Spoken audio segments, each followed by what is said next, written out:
We're putting experts to the test to find out how they would invest for 2050 based on some out there headlines coming in from BuzzFeed. So the situation is Adam, a wealthy investor, is looking to invest $100 million. Must be nice to be Adam.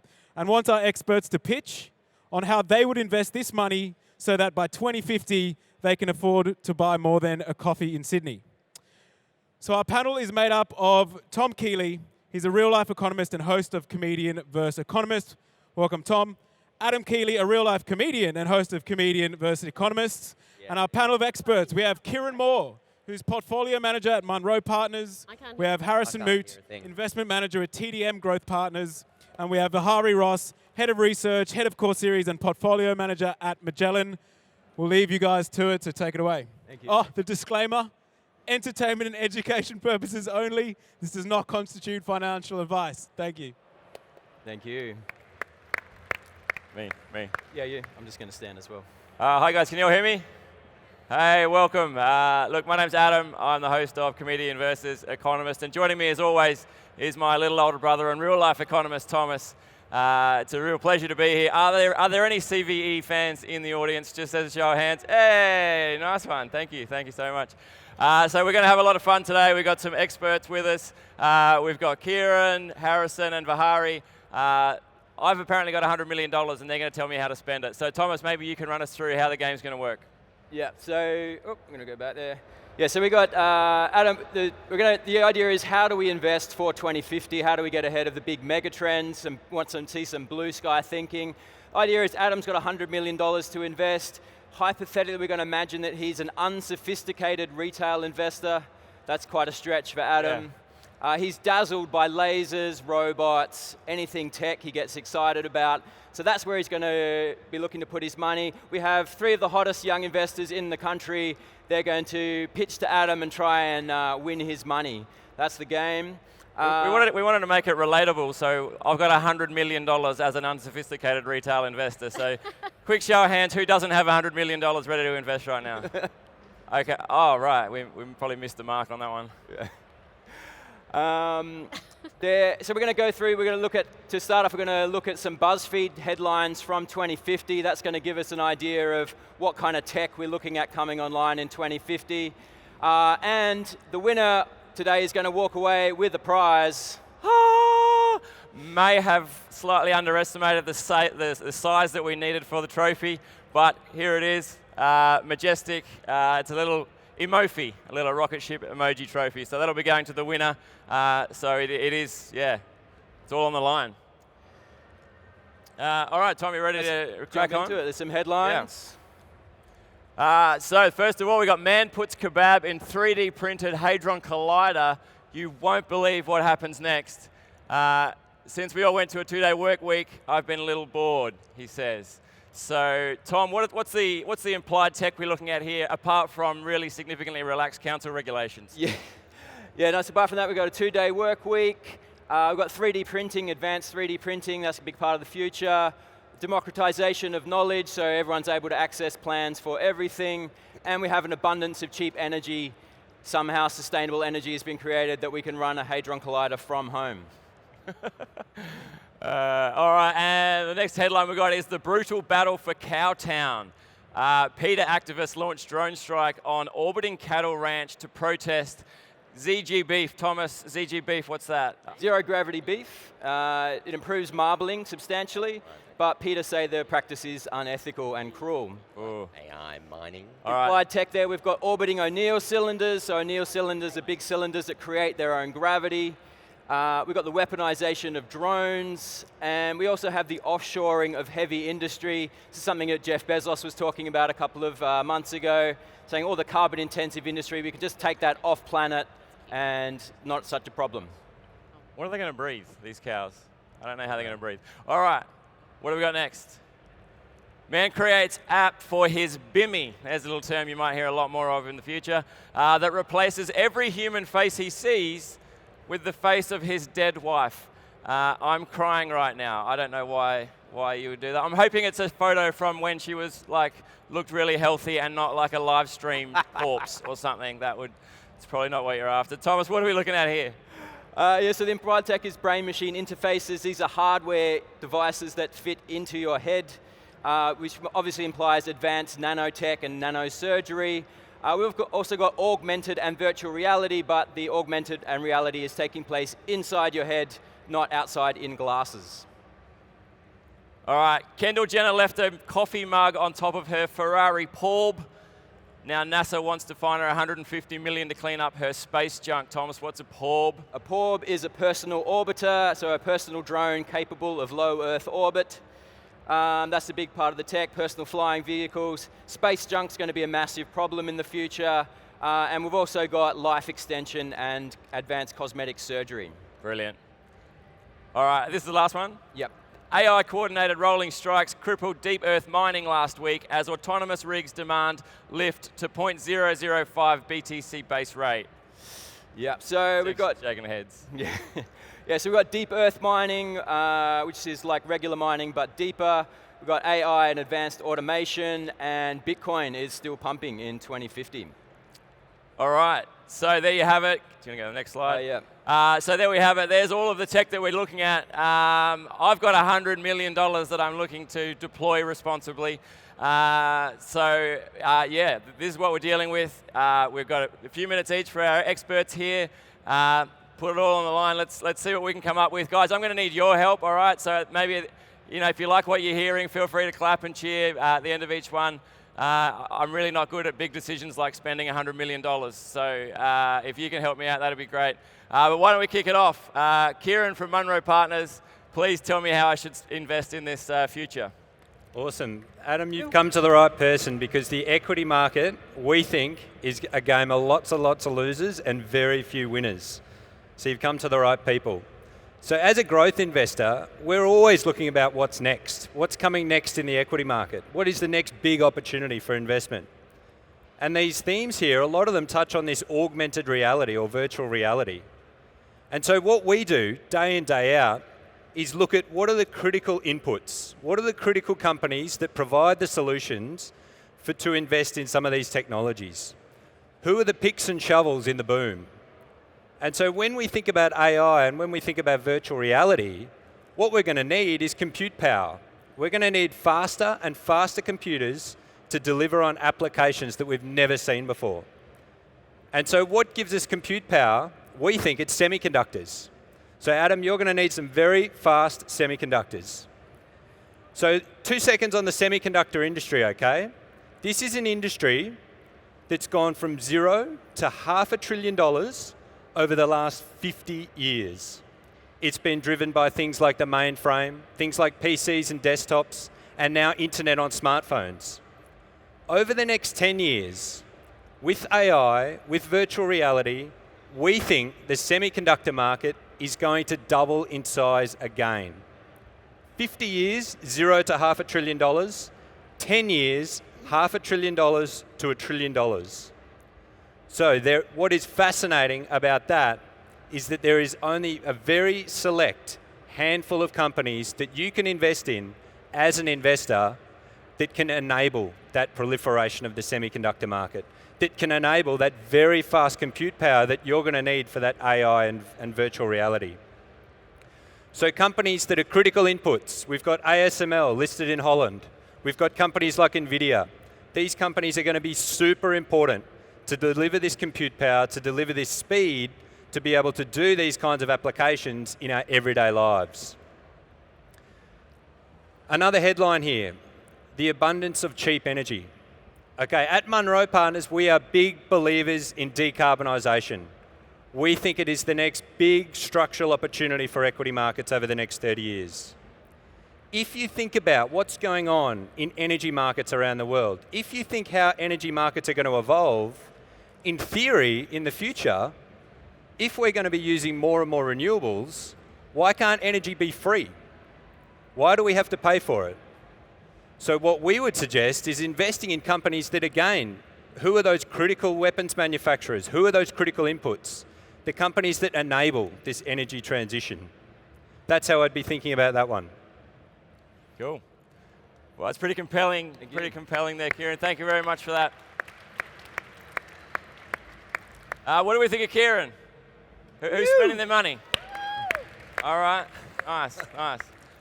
All right, next, why don't we hear from you, Vihari from Magellan, if you'd like to come and tell me how I should deploy my 100 million.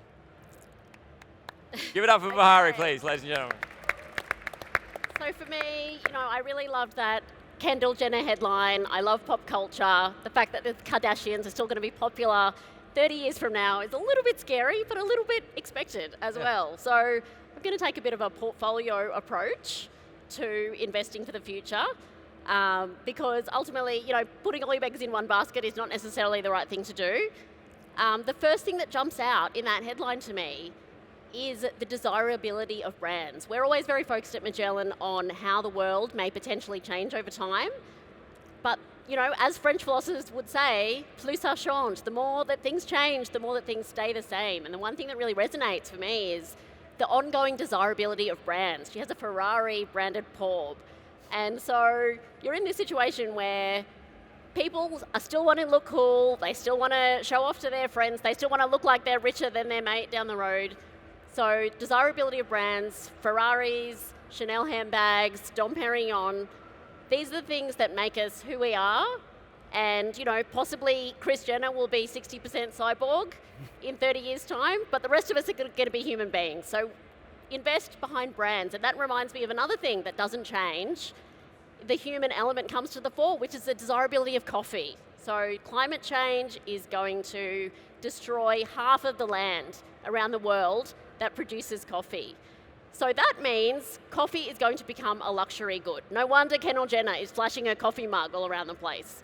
So invest in higher terrain, fertile grounds for coffee production over time. That's number 2, investment. Right. The next thing that comes to mind with this Kendall Jenner headline is, if the Kardashians are still popular in 30 years' time, either being old is cool, highly unlikely, or they will work out a way to stay young and hip. So I'm going to pose a scenario here. I think Kendall Jenner will sell her 818 tequila brand to Diageo for $1 billion, just like George Clooney did.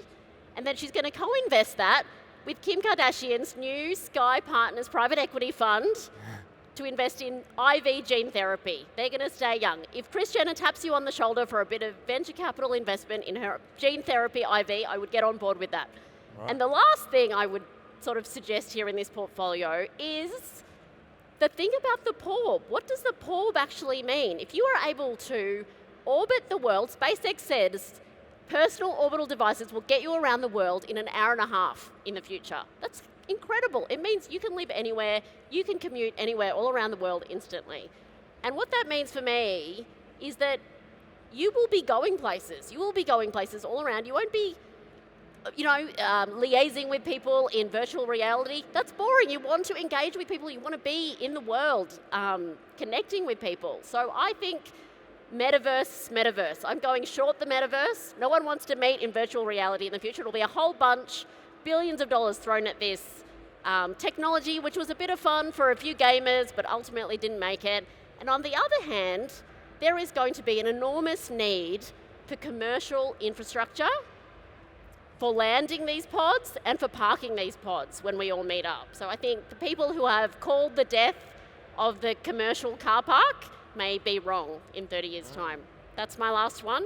Thank you very much. Do you think we'll own the pods? I think we will own our own Ferrari pods. It won't be like Uber pods rocking up. I think we will have the ride-sharing Uber pods, and we will have the Kendall Jenners will have their Ferrari pods as well. And maybe, some people will have their Toyota Camry Porb as well.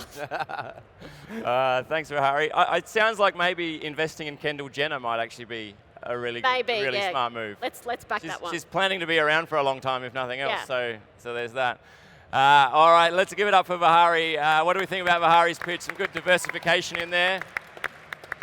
Really liking what I was hearing there. I think I can see some money going that way. Finally, Harrison. We've got Harrison from TDM Growth Partners. Round of applause for Harrison.